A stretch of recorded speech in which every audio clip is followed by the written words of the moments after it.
우리의 부끄럽고 연약함을 벗어지길 원하며 찬양하겠습니다. 주께 가오니 날 새롭게 하시고 주의 은혜를 부어주소서.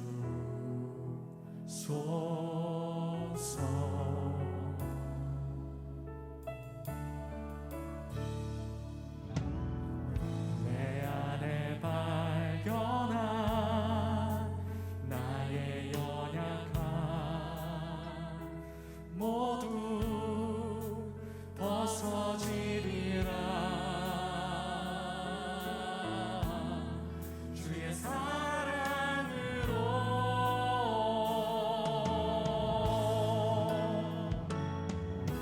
주 사랑 나를 붙드시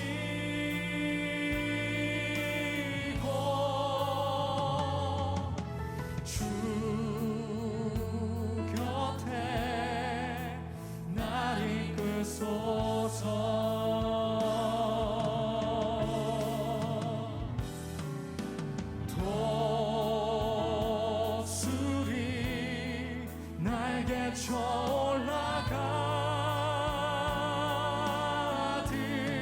나 주님과 함께 일어나 걸으리. 주의 사랑 안에 시간 청결한 마음으로 우리를 변화시키셔서 주님을 보게 하여 주십시오. 나의 눈 열어 주를 보게 하시고 주의 사랑을 알게 하소서.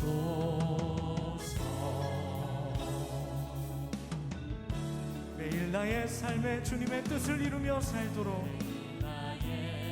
주님 우리를 새롭게 하여 주옵소서.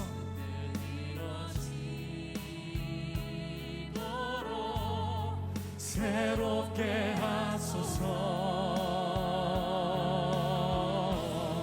주의 사랑으로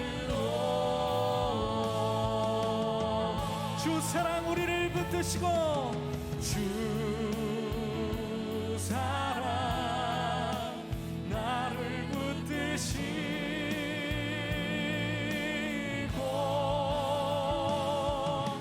주 곁에 나를 이끄소서.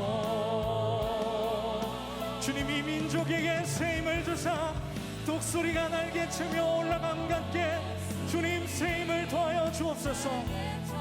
다시 일어서게 하여 주옵소서. 하듯 나 주님과 함께 우리 중보하며 기도할 분 기도하시고 마지막으로 우리 찬양합니다.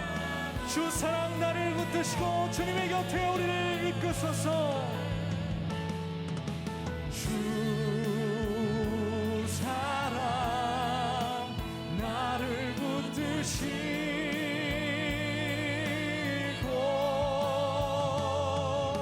주 곁에 나를 이끄소서.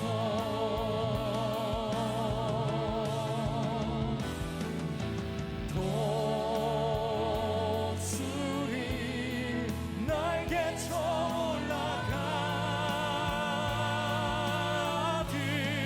나 주님과 함께 일어나 걸으리. 주의 사랑 안에 나 주님과 함께 일어나 걸으리. 우리 마지막으로 사랑 안에 나 주님과 함께 일어나 걸으리. 주의 사랑 안에.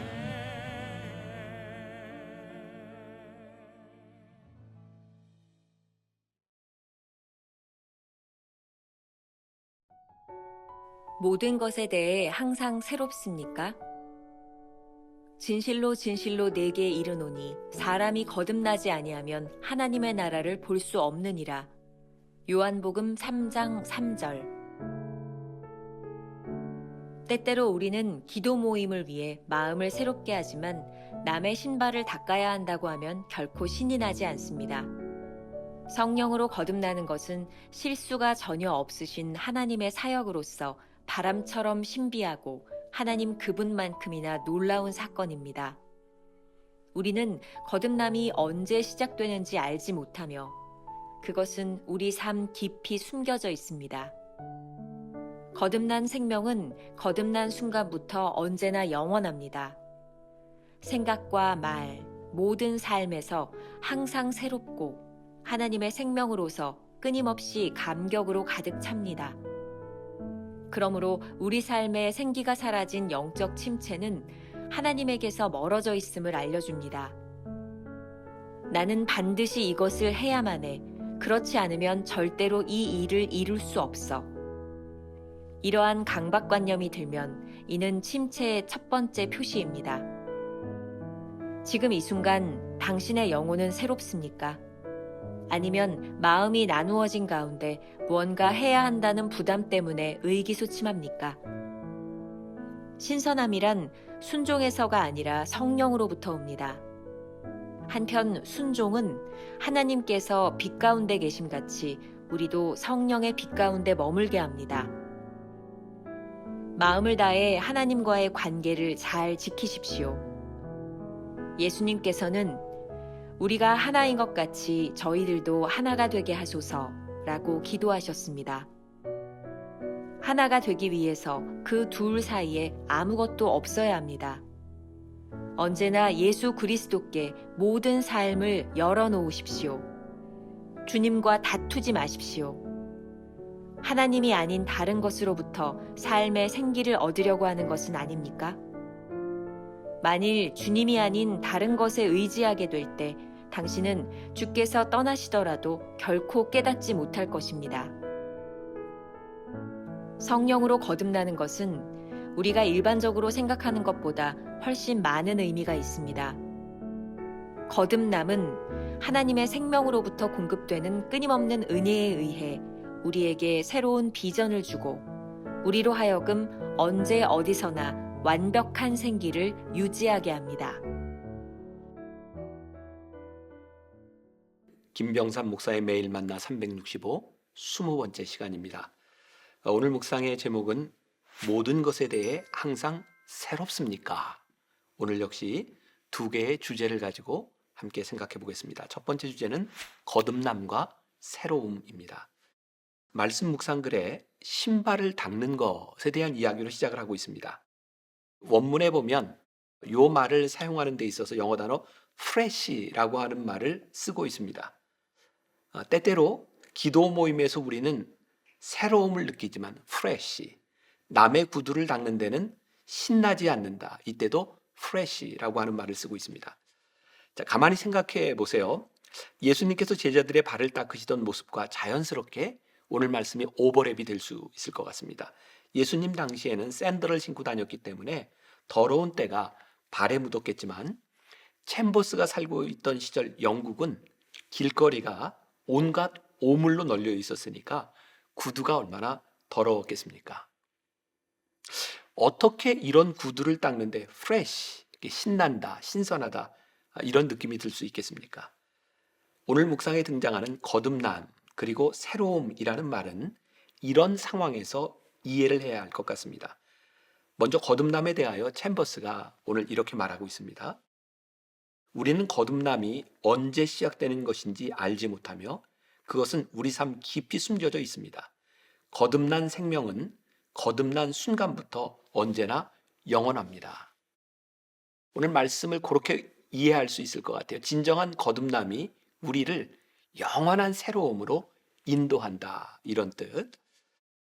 중국 내지 선교의 개척자인 허드슨 테일러 선교사의 이야기입니다. 그가 중국에서 선교할 때 한 청년이 이렇게 물었답니다. 신자가 되는데 몇 년쯤 걸립니까? 그때 테일러 선교사는 대답하는 대신 이런 질문을 다시 던졌답니다.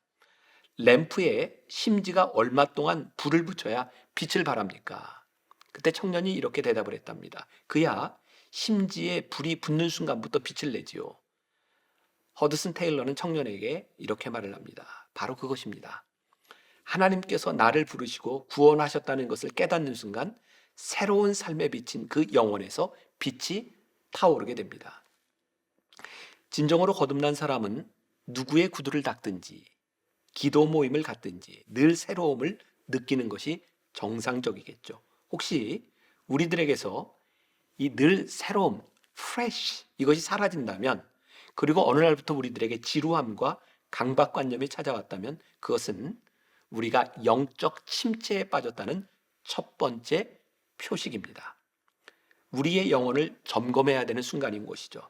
영적 새로움이 사라지면 하나님과의 관계도 멀어졌다는 증거입니다. 챔버스의 말입니다. 지금 이 순간 당신의 영혼은 새롭습니까?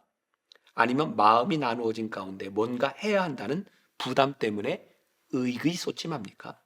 신선함이란 순종에서가 아니라 성령에서부터 옵니다.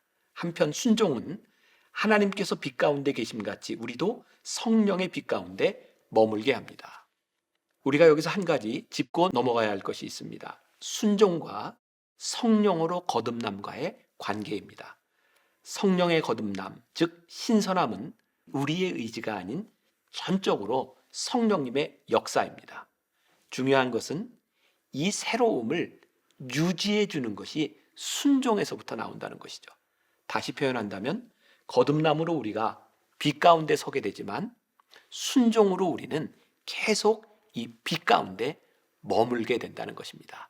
그래서 이 거듭남과 순종은 연관 관계에 있는 것이죠. 우리가 기억해야 될 김병삼 목사의 한 줄 노트. 성령으로 거듭난 자의 지속적인 순종이 늘 새로움을 유지하는 비결입니다. 두 번째, 체하지 마십시오. 오늘 묵상의 후반부에서 챔버스는 아주 흥미로운 표현을 사용하고 있습니다. 주님과 다투지 마십시오. 사실 제가 이 말이 잘 이해가 되지 않아서 이 책의 원문과 같이 보게 되었더니 이렇게 표현을 하고 있더라고요. Don't pretend with him. 아마 이런 의미가 더 좋을 것 같아요. 체하지 마십시오. 주님 앞에서 체하지 마십시오. 그래야 오늘 말씀이 잘 이해가 될 것 같습니다. 요한복음 17장 22절에 보면 예수님의 기도가 나와 있습니다. 우리가 하나가 된 것 같이 그들도 하나가 되게 하려 함이니이다. 요한복음 17장은 예수님께서 이 세상에 남겨질 우리들을 위한 기도를 하고 계신 것이죠. 예수님께서 이 땅에서 공생애를 지나시면서 하나님 아버지와 하나인 것처럼 우리도 예수님과 하나가 되기를 원합니다. 이런 기도입니다. 챔버스는 이렇게 말을 합니다. 하나가 되기 위해서 그 둘 사이에 아무것도 없어야 합니다. 언제나 예수 그리스도께 모든 삶을 열어놓으십시오. 우리 신앙의 문제는 무엇일까요? 체하는 것이죠.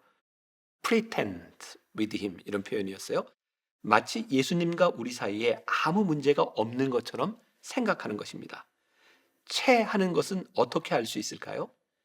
하나님이 아닌 다른 것에 우리의 삶을 의존하려고 하는 시도들입니다.